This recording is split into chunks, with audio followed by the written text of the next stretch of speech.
Innal hamdalillah nahmaduhu wa nasta'inuhu wa nastaghfiruhu wa nastahdihi wa natubu ilaih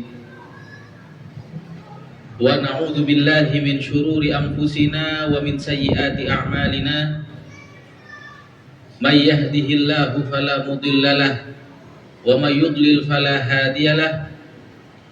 Ashhadu an la ilaha illallah wahdahu la syarikalah wa ashhadu anna sayyidana wa nabiyyana Muhammadan abduhu wa rasuluhu la nabiyya wa la rasula ba'dah.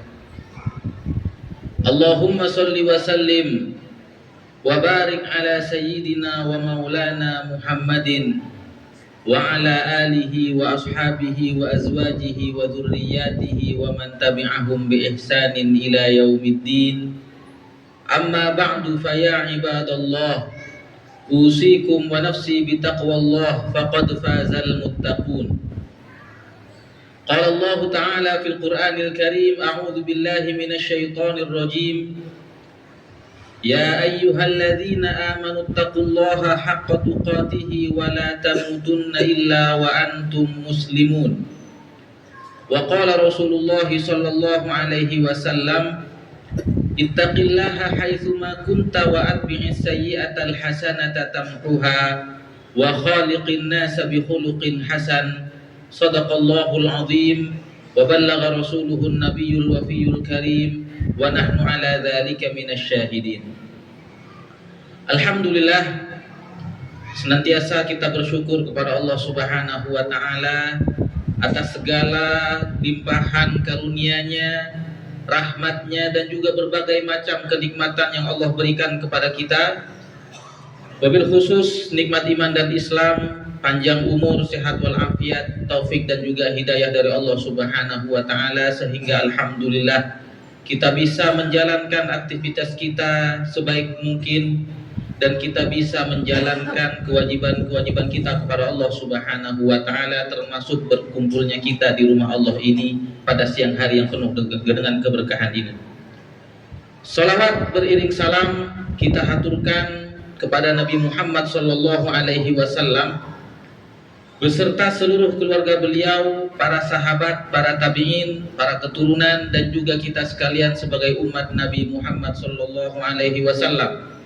Kita berharap kepada Allah Subhanahu wa taala semoga di dunia kita diberikan taufik oleh Allah Subhanahu wa taala untuk istiqamah mengikuti sunnah dan ajaran Nabi Muhammad sallallahu alaihi wasallam, sehingga di akhirat kelak kita menjadi hamba-hamba Allah yang pantas dan layak untuk mendapatkan syafaat dari baginda Rasulullah sallallahu alaihi wasallam. Kemudian tidak lupa, melalui mimbar Jumat yang Allah muliakan ini, khatib mengingatkan pribadi khatib dan juga mengajak para jamaah sekalian, mari kita tingkatkan kualitas iman dan takwa kita kepada Allah Subhanahu wa taala, di mana takwa ini adalah salah satu diterimanya amal ibadah kita di sisi Allah Subhanahu wa taala. Sebagaimana Allah firmankan di dalam Al-Qur'an, a'udzu billahi minasyaitonir rajim, innama yataqabbalullahu minal muttaqin. Sesungguhnya Allah hanya menerima dari orang-orang yang bertakwa. Sehingga ibadah apapun yang tidak dilandasi dengan dasar takwa kepada Allah, ibadah yang dilandasi karena dasar hawa nafsu, riya, sum'ah, ingin dipuji orang, maka ibadah tersebut ditolak oleh Allah Subhanahu wa taala. Para jamaah sekalian, manusia adalah salah satu makhluk yang diberikan kelebihan oleh Allah Subhanahu wa taala. Salah satu kelebihan kita sebagai manusia adalah akal, yang mana dengan akal ini kita bisa membedakan mana yang benar dan mana yang salah, mana yang baik dan mana yang buruk. Salah satu kelebihan kita manusia, bahwa makhluk terbaik berasal dari kita kalangan manusia, yaitu Nabi Muhammad sallallahu alaihi wasallam. Namun yang perlu kita sadari, bahwa sebagai manusia, selain Allah berikan kita kelebihan, tentunya masing-masing dari kita Allah berikan kekurangan. Dan salah satu kekurangan kita adalah bahwa kita adalah makhluk yang lemah. Banyak sekali hal yang tidak dapat kita kendalikan. Banyak sekali hal yang tidak dapat kita wujudkan. Bahkan detak jantung, aliran darah, dan juga fungsi organ tubuh kita, semua yang mengendalikan adalah Allah Subhanahu wa ta'ala. Bencana dan apapun yang terjadi di dunia ini adalah kehendak Allah Subhanahu wa ta'ala yang tidak semuanya bisa kita kendalikan. Dan ini menunjukkan bahwa kita sebagai manusia adalah makhluk yang lemah di hadapan Allah Subhanahu wa ta'ala. Oleh karena itu, karena kita sadar bahwa kita adalah makhluk yang lemah, banyak hal yang tidak dapat kita lakukan, maka sebagai orang yang beriman kepada Allah, yakin dan percaya kepada Allah, orang yang beragama Islam, mengikuti akidah Nabi Muhammad SAW sebagai bukti bahwa kita adalah hamba yang lemah yang butuh kepada Allah, maka Nabi Muhammad SAW mengajarkan agar kita selalu berdoa kepada Allah dalam kondisi apapun. Doa tidak hanya sekedar permohonan kita kepada Allah, permintaan kita kepada Allah. Lebih dari itu, doa adalah ibadah. Karena itulah salah satu bentuk penghambaan kita kepada Allah Subhanahu wa ta'ala. Nabi bersabda di dalam sebuah hadis sahih, ad-du'a'u huwal ibadah. Doa adalah ibadah. Dalam hadis lain beliau juga bersabda, ad-du'a mukhul ibadah. Doa adalah inti dari ibadah kita kepada Allah Subhanahu wa ta'ala. Para ulama mengatakan, kenapa doa itu adalah ibadah kepada Allah Subhanahu wa ta'ala? Dengan sekedar kita meminta kepada Allah berarti kita sudah beribadah kepada Allah. Karena tadi bahwa doa itu adalah bukti penghambaan kita kepada Allah. Di dalam hadis lain Nabi Muhammad SAW beliau bersabda, aqrabu ma yakunul abdu min rabbih wa huwa sajid. Kondisi terdekat seorang hamba dari Tuhannya adalah ketika dia sedang sujud. Artinya saat-saat kita terdekat dengan Allah adalah ketika kita menghambakan diri kita kepada Allah. Ketika kita sujud, kita letakkan wajah yang kita hormati ini, wajah yang kita agungkan ini, kita letakkan di sejadah, kita letakkan di tanah, kita menghamba kepada Allah. Maka saat itulah berarti kita sedang berada dalam posisi terdekat dengan Allah Subhanahu wa ta'ala. Begitu juga dengan doa. Ketika kita menghamba kepada Allah, merendah kepada Allah, kita berada dalam kondisi yang dekat dengan Allah Subhanahu wa ta'ala. Sehingga orang yang tidak mau berdoa, tidak mau memohon dan meminta kepada Allah, hal itu adalah salah satu ciri orang yang sombong, yang merasa dirinya mampu, merasa dirinya bisa, merasa dirinya hebat, seakan-akan dia tidak butuh kepada Allah Subhanahu wa ta'ala. Dalam hadis sahih riwayat Imam Tirmidzi, Nabi Muhammad SAW menyebutkan, man lam yas'alillah yaghdab alaih. Barang siapa yang tidak meminta, tidak berdoa kepada Allah, maka Allah akan murka kepadanya. Oleh karena itu para jamaah sekalian, dalam kondisi apapun jangan pernah lepas untuk kita selalu berdoa dan meminta kepada Allah Subhanahu wa ta'ala sebagai bentuk penghambaan kita kepadanya dan sebagai bentuk iman kita kepada Allah bahwa doa-doa kita pasti diijabah, dikabulkan oleh Allah Subhanahu wa ta'ala. Karena hal ini adalah janji Allah yang tercantum di dalam banyak ayat Al-Quran. Salah satunya adalah firman Allah Subhanahu wa ta'ala, wa qala rabbukum ud'uni astajib lakum. Dan Tuhanmu berfirman, berdoalah kepadaku, aku akan mengijabah doa kalian, aku akan mengabulkan doa kalian. Kemudian di dalam ayat lain Allah juga berfirman, wa idza sa'alaka ibadi anni fa inni qarib ujibu da'watad da'i idza da'an.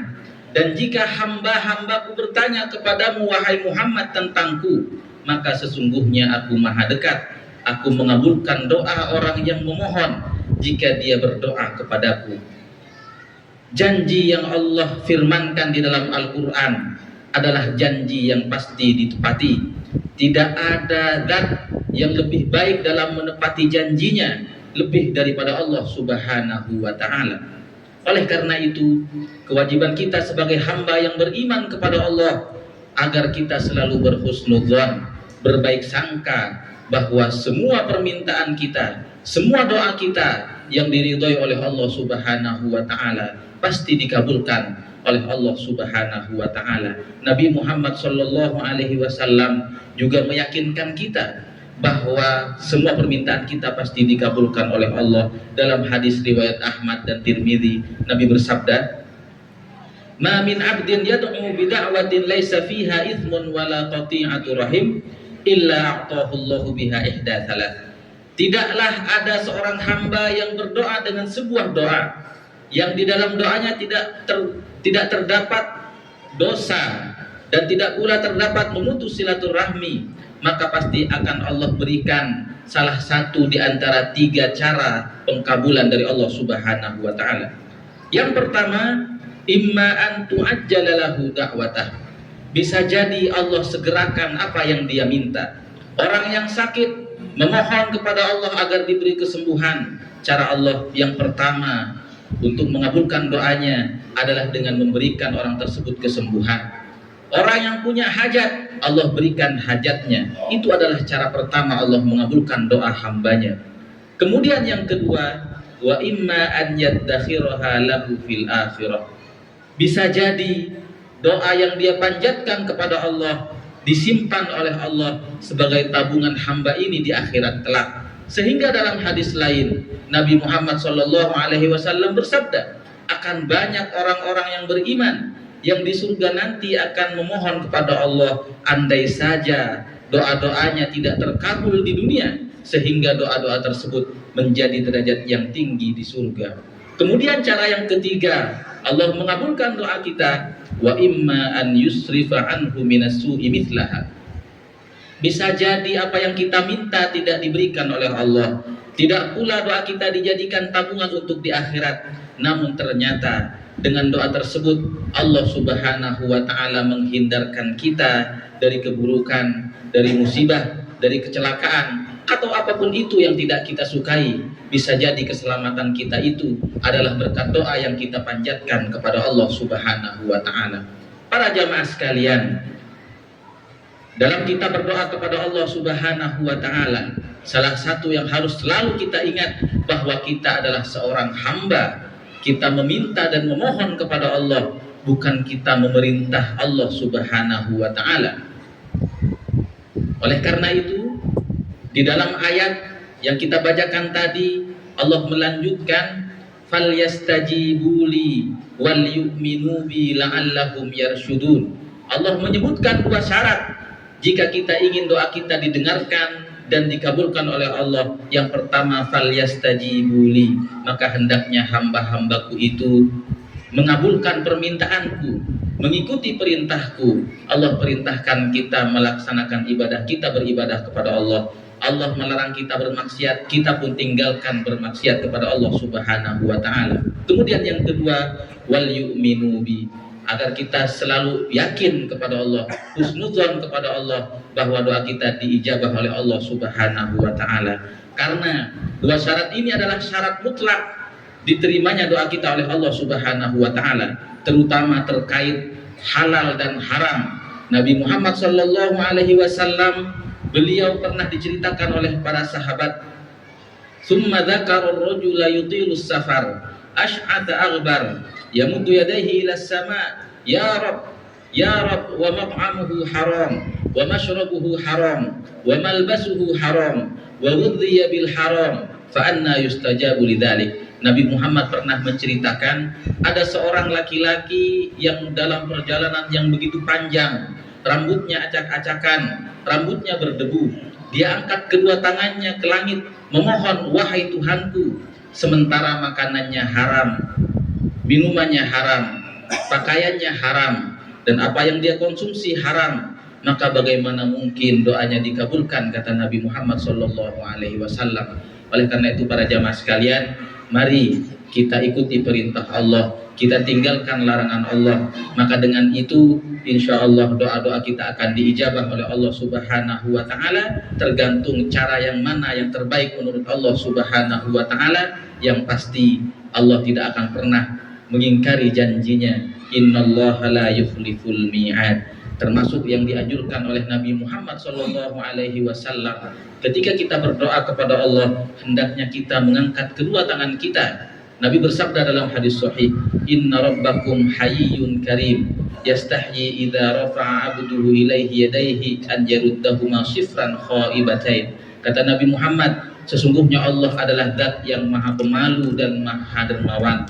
Allah malu jika ada seorang hamba yang mengangkat kedua tangannya memohon kepadanya, kemudian Allah kembalikan dalam keadaan kosong dan kecewa. Allah adalah zat yang paling dermawan. Tidak mungkin Allah mengembalikan tangan yang sudah bermohon kepadanya dalam kondisi mengecewakan, dalam kondisi kosong, karena Allah adalah Tuhan kita yang maha baik. Barakallahu li wa lakum fil Qur'anil Karim wa nafa'ani wa iyyakum bima fihi minal ayati wa dzikril hakim. Wa taqabbalallahu minni wa minkum tilawatahu innahu huwas samiul alim. Fastaghfiruhu innahu huwal ghafurur rahim.